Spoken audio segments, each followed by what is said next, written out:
I have to say that the title of this one gave me a fit. When there's no official English localization, I try to come up with a translation of the title that would make sense as a game title in English. And for this title, well, Daikaijuu's easy. But Deburus is not. On the box and in the game, it's written in katakana, the Japanese character set that's typically used for loan words. And because of that, if you just try to render those syllables back into Latin characters, you'll get something completely different from what the original intention was. Here it's the name of a monster. I had to figure out what the intention was behind it. And as it turns out, the name's a pun. If I was being really loosey-goosey here, I'd give this game an English title of The Giant Monster Chubbyzilla.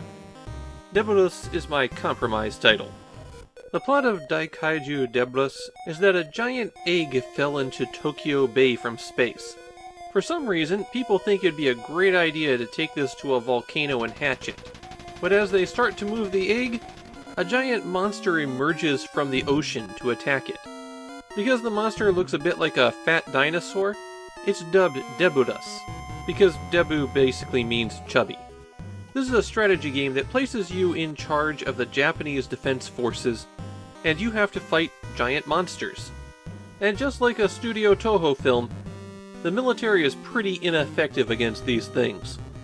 So when it comes to fighting giant monsters, your real goal is to slow them down. On later stages there will also be some aliens that will interfere for you to defeat. There are 3 basic types of stages in this game. The first and most common are the escort missions. Then there are the stages where you have to hold out for a certain amount of time, or possibly do enough damage to the monster before it reaches a certain point. And finally, there are a few stages where you have to defeat all enemies. There are 16 maps total in the game, but due to branching paths in the scenarios, you only have to play 11 of them. On the escort stages, you're trying to protect the egg from Deburus. All you have to do to complete the mission is get the egg carrier to the goal flag, but the egg carrier can only drive on surface streets, and that path can be a long way around, or possibly right by a certain giant monster. If Deburus ends its turn on the egg carrier, then you've lost the mission. The egg carrier can move a random number of squares each turn. You get this roulette where the numbers 1 to 4 are the most common, and occasionally you get 5s and 6s. At the start of the mission, Deburus can move 6 squares, but here's where the military comes in handy. Deburus can't move through them, and if the military can do enough damage to Deburus on a turn, then the giant monster loses a point of movement. There's a bit of randomness at play on that, but generally speaking it's 2 attacks equals 1 lost movement. However, Deburus also recovers at the start of every turn. So if you aren't keeping the pressure on the monster, it can recover to full speed. The slowest the monster can move is 2 squares, so you need to take that into account with your planning.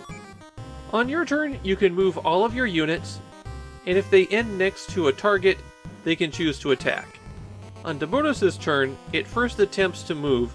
If it can't move, it attacks everything that has surrounded it, and then it moves with its new movement points. And after its movement, it can still attack. Combat plays out the same way regardless of whose turn it is. Humans attack first, and then Deburus counterattacks. One useful thing to be aware of is that there are terrain bonuses. Your ground units do better when they're fighting from cover, while air units need room to maneuver. If a human unit survived an attack by Deburus, you can restore it to full strength by ending its turn at a military depot. The depots also sometimes have units in them at the start of a mission. However, if Deburus passes over one of those depots, then it's smashed flat and any units that were inside it are also destroyed. The interface is simple enough.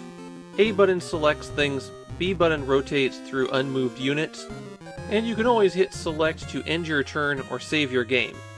There are 3 battery save slots here. The key to playing Daikaijuu Deburus is cycling units back and forth. You need to send people up to the front line to confront the monster, and then just immediately withdraw them again. While it's generally more advantageous to not attack Deburus, it can attack you at the start of its next turn after all. sometimes you are going to have to sacrifice units in order to save the mission objective. You have to both take advantage of position and fight a battle of attrition. The longer you can keep your units alive, the more you can delay Deburus. But just due to sheer randomness, you're going to lose some of them. That randomness is actually the biggest problem with the game. Sometimes you'll just get a run of bad luck and not be able to get the egg carrier to move very fast. And in those events, you might not be able to put up an effective defensive line. In Japan, Daikaijuu Deburus seems to be remembered as a strange game, but one that people generally liked. It doesn't have a huge following, but I saw quite a few people wishing that there was a 16-bit sequel. My own view is that I'm actually really impressed at how well this game makes it feel like you're trying to fight off a giant monster.